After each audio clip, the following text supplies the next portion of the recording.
Today I'm gonna try to convince you that Guillermo Del Toro's Nightmare Alley wasn't actually that good and that the Italian fantasy film Freaks Out is a lot better. Did I actually make a normal introduction for the first time in forever? Yes! I had to ruin it, huh?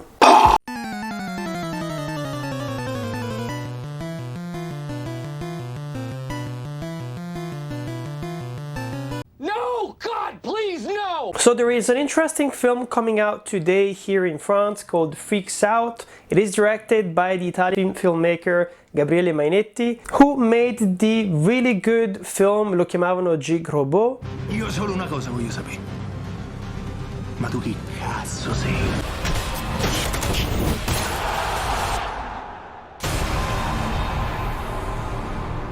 Which is basically the first good Italian superhero film in the history of Italian cinema, coming from my perspective. Actually, if you know any other superhero Italian films which are actually good, Rispetti le donne. Grazie, Italian Spider-Man. Shut your mouth, pussycat, e farmi un macchiato. Pronto. I'm not talking about Italian Spider-Man. Italian Spider-Man doesn't count and it doesn't exist, okay? I'm actually being reminded of the meme of like the psychiatrist being like, don't be scared of Italian Spider-Man. Italian Spider-Man doesn't exist. And then you see Italian Spider-Man and you're just like...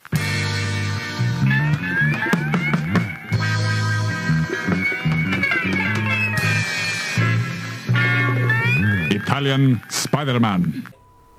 Well, basically what I meant is that Italian audiences kind of put up Gabriele Mainetti up on a pedestal, being like, you are the future and the hope of Italian cinema. Please keep making good genre films because we need them, because Italian cinema is kind of like a lot of weird comedies and dramas about the usual stuff. I don't know when it actually came out in the States, but I know that Freaks Out came out last year in Italy, of course. Really good critical reception, of course, and it is now on Italian Netflix, and that's actually how I managed to watch it before it actually came out in the cinemas here in France. But I wanted to make a video about how I think that it is basically a better version of Guillermo Del Toro's Nightmare Alley, which came out in December. Tu sei speciale, ragazzi.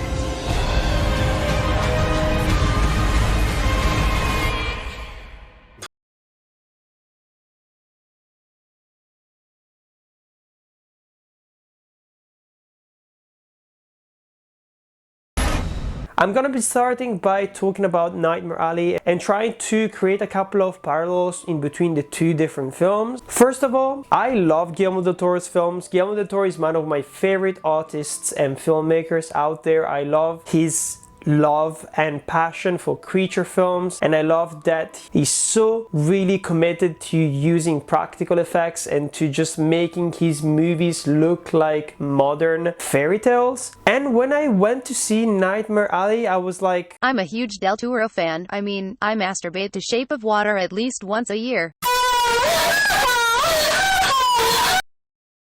But I will admit that watching Nightmare Alley felt like someone was pointing a gun at Guillermo Del Toro's head, forcing him to make a movie about Hollywood stars and Hollywood celebrities. And at the end of the day, it was such a pessimistic movie. And even without going into spoilers, it could basically summed up to human beings are the worst. We are fucking awful people who deserve to die, and at the end of the day, monsters and freaks are actually much better than us. Italian Spider-Man. Italian Spider-Man. A is for... The entire film was basically based on this idea. It was a really dark look at the way that people try to grasp at every single spark of fame that they can get to, people who love power, people who take advantage of others and their abilities. It has a lot of really good performances. If you look at Bradley Cooper, if you look at Rooney Mara, I mean, there are so many incredible A-list actors in this film, but at the end of the day, none of them actually come out of the page besides the freaks themselves, meaning that the entire part of the movie, which takes place at the Freak Show, was really interesting. It kind of reminded me of American Horror Story Freak Show, but without glamorizing it too much and without actually victimizing these people and without looking down at these people. Then the movie started getting into a weird noir vibe where we got this man played by Bradley Cooper who desperately wanted to become famous, to become someone, to prove to himself basically that he deserved to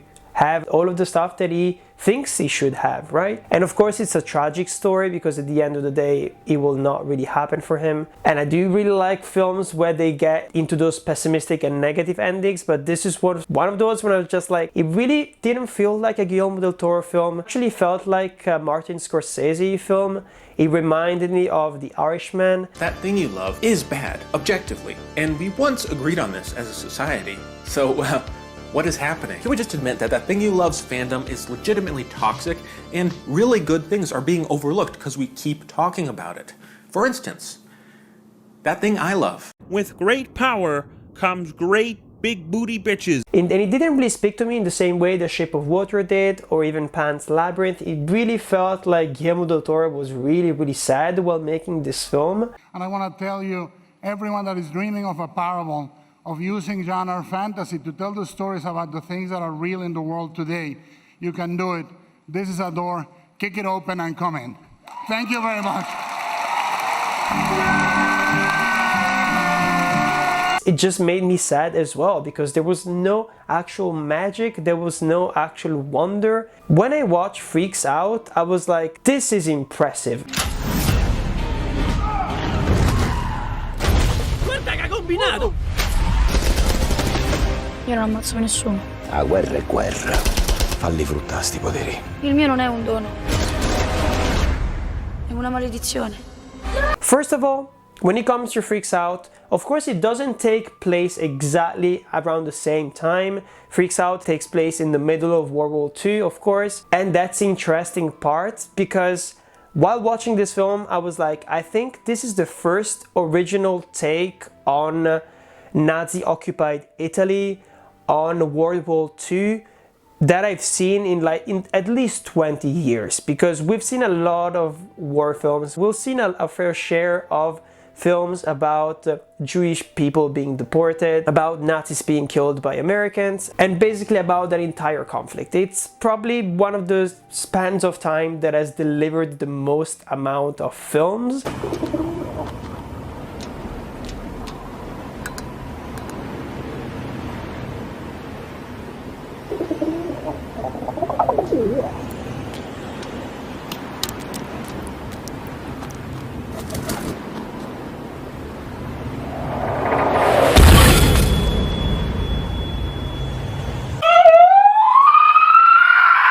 And this felt like something new because basically this film here is focusing on 4 people who are part of a freak show, and their freak show is basically destroyed and all of their equipment is destroyed, so they have to start moving away because of all the different bombardments coming from the Nazis, of course, and they need to create a new spectacle. And there are some of them who want to go to a Nazi freak show that has been set up on the outside of Rome, and some of them don't want to do that. They want to go and escape to America and create something new over there, because very often we don't tend to have this look at Italy. We tend to focus on the deep drama and the deep emotional effect of that particular war. If you think about even Rome Open City and things like that, all the films that came out from the 40s, so all the neorealist films directed by De Sica, directed by other people like Rossellini. And this film felt like it was kind of trying to get something from that area, but at the same time he tried to modernize it and to make it thought-provoking, emotionally impactful, but also very entertaining. I mean, it's impossible almost to deny that this might be one of the best looking Italian films that I've seen in a really long time. And I'm of course talking about the special effects, I'm of course talking about the production design. It reminded me of Il Racconto dei Racconti as well, but much better, because Il Racconto dei Racconti at the end of the day was kind of a slow A24-like movie, while here we've got an almost Italian blockbuster.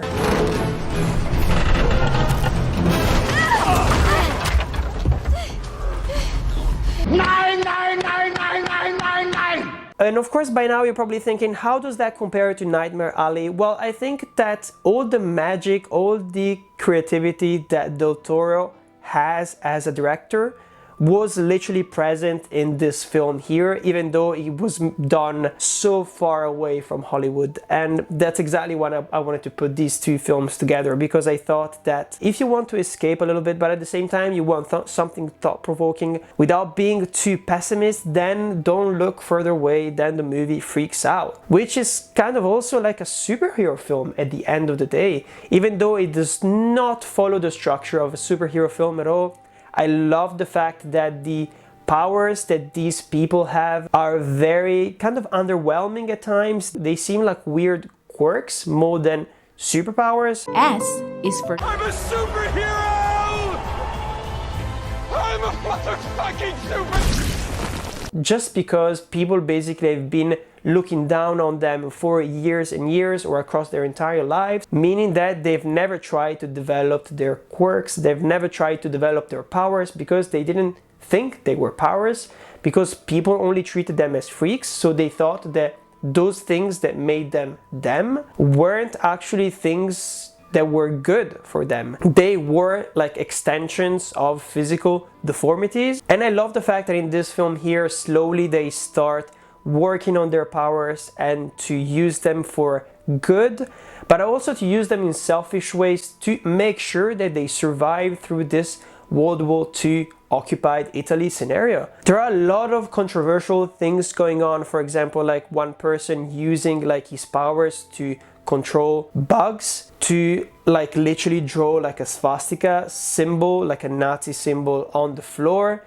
to prove to this Nazi soldier, who is also like the leader of this like Berlin like freak show, that his powers are actually worth something and that he's gonna be on the side of the Nazis, even though he's doing that just because he wants to survive, you know?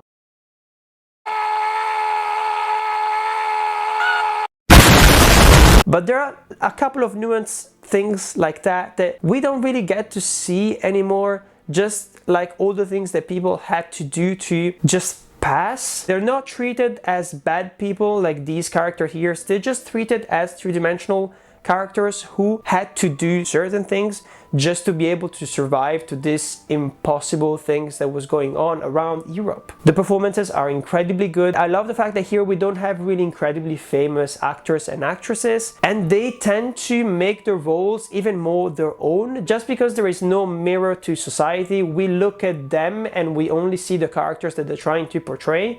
And that's something that is kind of like bad when it comes to Hollywood filmmaking at times, even stuff that Guillermo Del Toro makes, because at the end of the day he's using so many different A-list actors that we don't really see the characters anymore, we just see the actor. Because sometimes you don't even need good writing when you've got Ron Perlman who is playing a strongman in a freak show, right? Because he is Ron Perlman, his personality is just gonna be nourishing the character himself, and he's gonna have that screen presence that you need. But at the end of the day, the character himself will not feel very unique because we only see Ron Perlman. And it is the kind of thing that we see across the entire film with all the different characters. There is something really beautiful about the anonymity of using actors that we don't really know.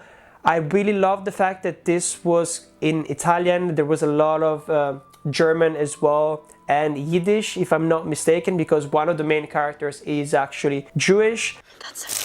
Oh, mazza che schicchera! Io te l'avevo detto! Ma ci proprio da schifo! Te non ci provare mai più! Sai te che ci ha provato? Io che ci ho provato! Ci siamo visti, eh? Se non si rivedemo, si ribeccamo.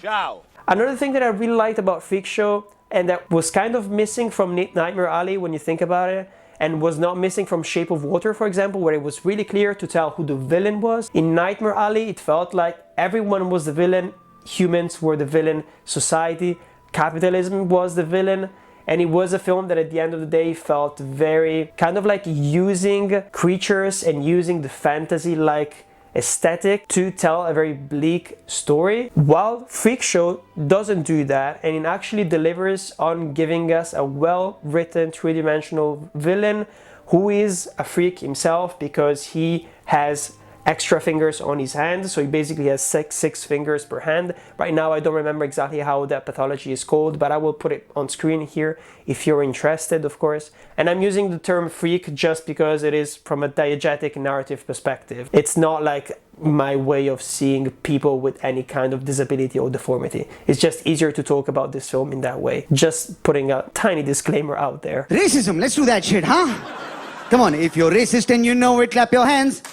What the fuck, bro? But this person here, basically, he's a Nazi. He also has a power, and it kind of like reminds me of like Greek mythology, of Cassandra, of the way that he basically sees the future, but in incredibly chaotic ways, in the way that it almost makes him go incredibly insane.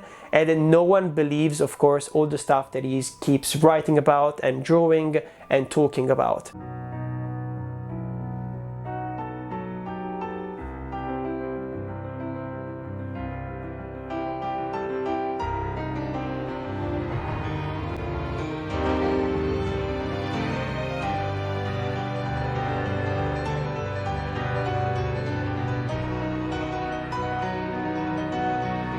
He desperately wants to save like the Third Reich, Hitler himself, because for example he's had a vision that he's gonna kill himself in his bunker, and he wants to use those powers to make sure that the Nazi regime actually like succeeds at doing whatever they want to do. Have you noticed that our caps have actually got little pictures of skulls on them?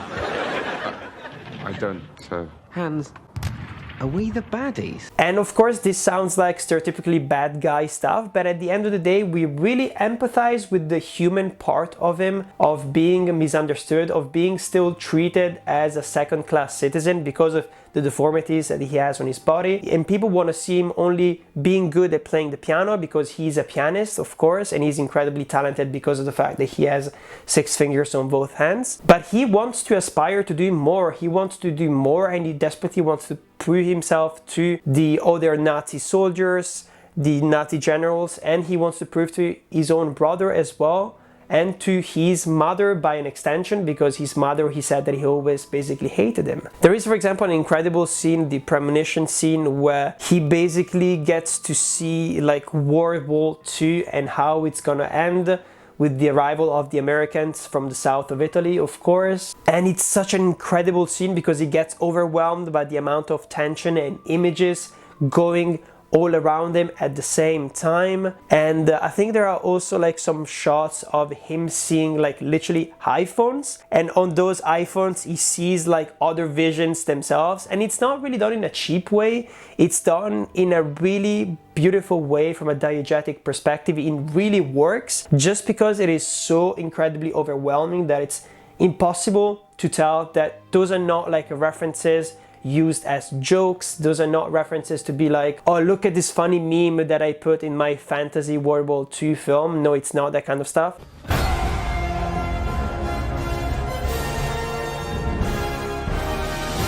What the shit? I know you want to play. Pepa! It's not the cheap stuff that you would see, for example, in American movies like Free Guy, like The Adam Project, like the stuff that we've been getting across the different years, where it seems like every single action, adventure, sci-fi film desperately needs and wants to be self-conscious, postmodern. I'm roughly 400 years old. What? Are you a ghost? No, it's complicated. Okay, but it's very hard to focus when I have a sword impaled in my heart. Trader Sam, I need you to come and pull. Vampire?